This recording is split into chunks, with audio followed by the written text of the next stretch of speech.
Hello, good morning, good afternoon, happy Shabbat over here in Northwest. This is Joel Chestnut.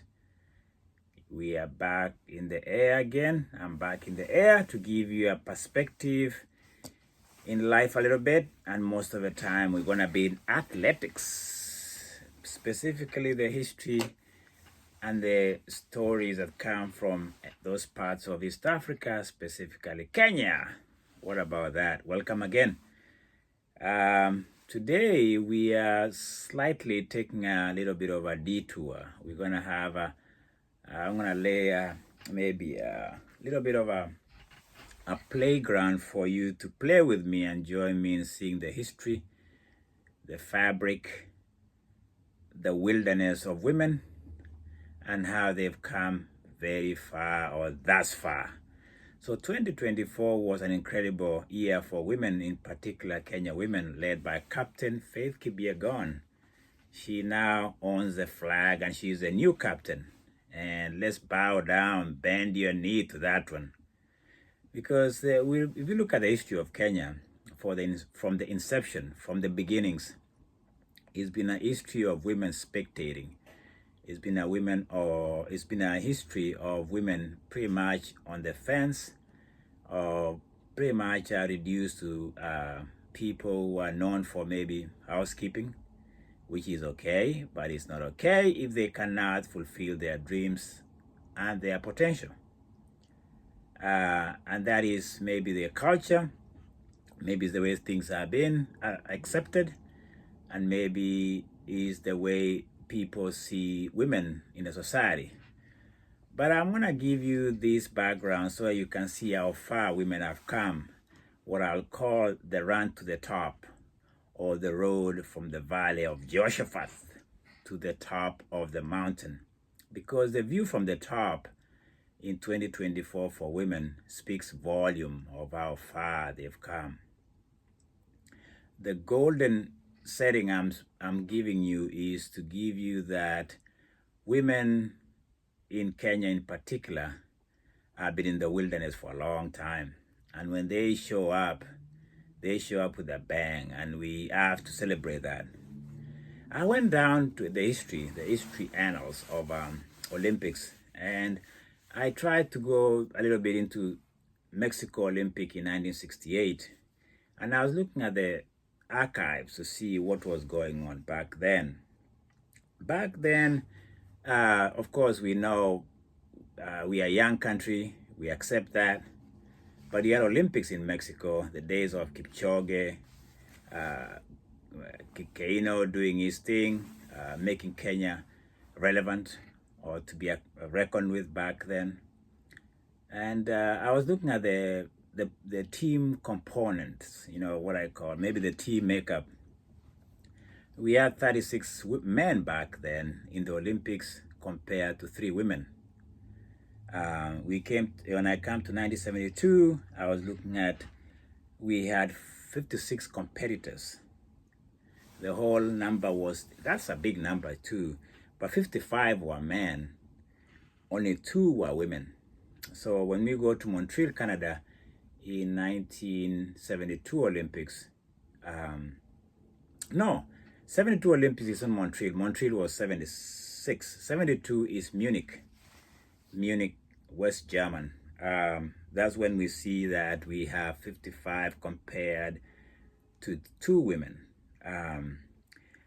We had a boycott of 76 and 80.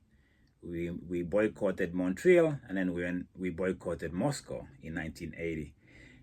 When 84 came, you expect a resurgence. We expect women to be introduced in the platform or in the playground or in the playing field so that they can show their talent. And what do we see? The numbers are still small, or they are underrepresented.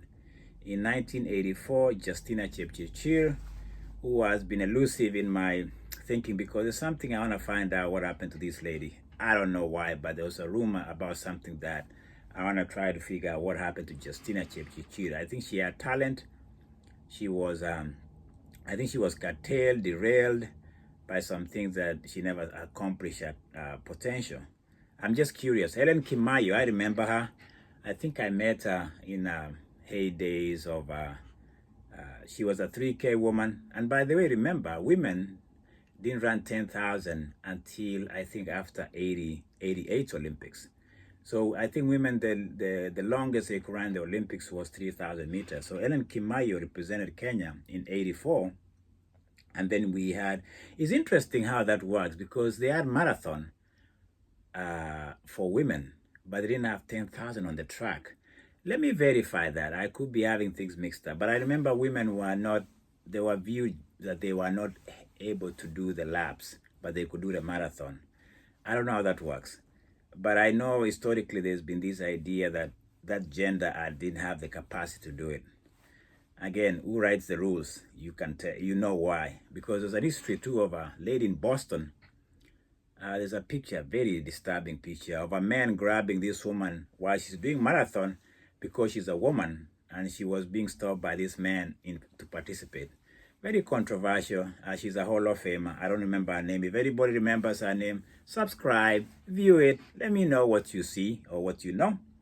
So Mary Wagaki, she did a marathon for Kenya in 1984. So those are the three women that represented Kenya in 84 Olympics. The number is still small compared to men.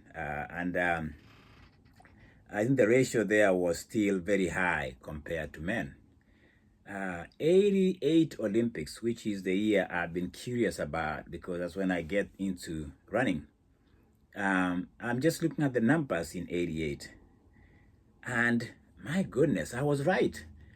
This idea that men can get a joyride, so to speak, or they didn't perform well in Seoul Olympics.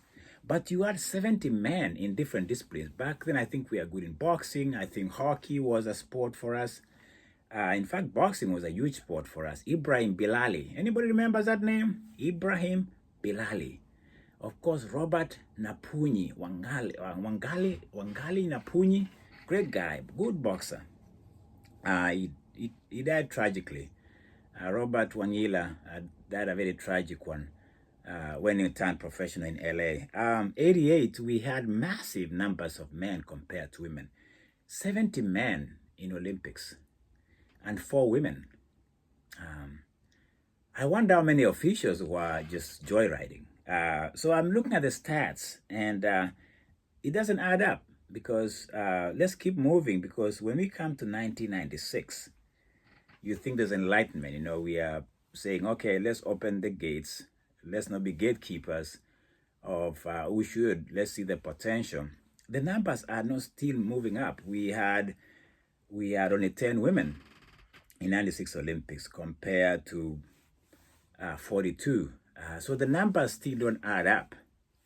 And so I don't know whether that contributes to the results that we see or the medal count or the performance as a country as a whole. 2000 in Sydney, the numbers are still low for women.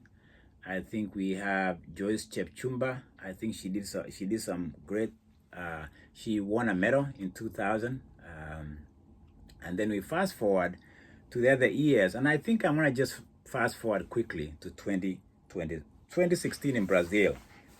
There's something I noticed there, very interesting number.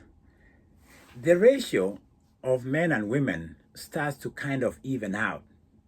Representation is making sense. It starts to show that there's potential within the women population in Kenya. And it shows not only in numbers, it shows in medals, it shows in performance overall. We had 47 men and 42 women. And that Olympic, if you remember carefully, if you remember that year, we won 13 medals. 13 medals in Brazil as a country. And 7 of the 13 were women. What about that for what I just given you as a background?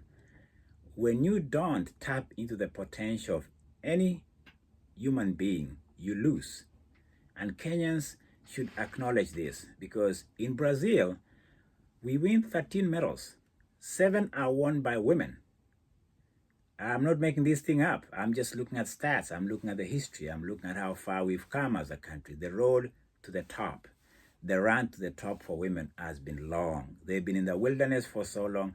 And when they are given a chance, they seem to deliver. 2020, Japan, Tokyo Olympics. We are equal. What about that for equality? What about that? Of the 10 we won in Tokyo, we had 5 for women and 5 for men. It's time for handshake, man. We are equal. It doesn't matter. Give me a chance. Give these women a chance. Give anybody a chance. They will live up to their potential. We start to see that here in Japan Olympics 2020. Wow, do you think it gets better in 2024? I called it. I told you. I proclaimed it in this platform. I told you and I kept telling you the movement to the mountain top for women has been long. It's been steep. They've been clawing their way to the top. They've been fighting. I can mention I have mentioned Ellen Kimayo, 84. Great women, Justina Chepchichir. I can go Tekla Rupes of this world. I can talk of Pascal Wangoi, in 1988 marathon runner. I can talk of Joyce Odhiambo, 200 meters sprinter from Kenya. Other names are Rose Tata Muya. Rose Tata Muya. If you don't know that woman, you better Google, because I remember training with Kenya Power. Or the Kenya Power is back then when I was training, they had corporations. They had the post office, is a corporation, they had the Kenya Power, the military, the athletes, they still do, police. And you had this inter-corporations competition. They supported their employees, runners. And I remember Rose Tata Muya. She was still around. She became a coach, so did Joyce Odhiambo. I remember these women as goddess of track, man. I used to look up to them. And they are the shoulders we are standing at. These women, the faith of today, the Beatrice Chebet of today, they are pretty much standing on top of those women, those legend women. I speak about them in awe because I've seen them. I know the struggle. I don't know, but I've seen it. The gender bias of a country comes home. Not only does it come home, but the women are proven that this 2024 Olympic was the golden girls' year. This was the moment that these women saved the reputation. They salvaged the reputation of a country from demise. Let's be honest. Men underperformed in 2024. That's not something I made up. You know it. Other than my big boy from Mount Elgon, Wanyonyi, who gets gold. I'll give to the other guy, Kemoi, Ronald in 5K. Silver is good. Bronze is still decent. But this gender game, this gender bias that has plagued us for a long time, this patriarch thinking that has clouded us not to see that women can still deliver like anybody else in a country, has plagued us. But when we unleash their power and their potential in 2024, they redeem us. They let that flag mean something, finally, that women, when they are given a chance in a country or anywhere, they'll do what they need to do. By the way, in 2024, Paris Olympics, we had more women. We had 38 women participating or competing in the Olympics compared to 34 men. I didn't make that up, but they saved the country. They did. They became, they epitomize what I call women liberation. When you liberate women, when you unleash the power of that womanhood, you'll get a captain. Captain Faith Kipyegon can look back in pride and say those women who have been relegated to spectators, who haven't been given a chance. When you give them a chance, they'll give you 3 consecutive gold medals in faith. Beatrice delivers, and all the other women, they rallied around their energy and their power and their potential. And the run to the top in this episode of 32 that I've been dedicating to women all along has come true. Kudos, wonderful. And I say what? The women can stand at the top of the mountain and say, finally, we can see the promised land. Because the promised land, these women are telling us or showing it to us, is real. They've come a long way from 1968 when there were only 3 women to right now when women have a place and in the Olympics or anywhere else and they can do their thing. Well done, women. Kenya has come a long way. We have a long way to go. This has been a great episode and I enjoyed it because you know what? We have a captain, Captain Faith Kipyegon, leading us to the promised land. Dios.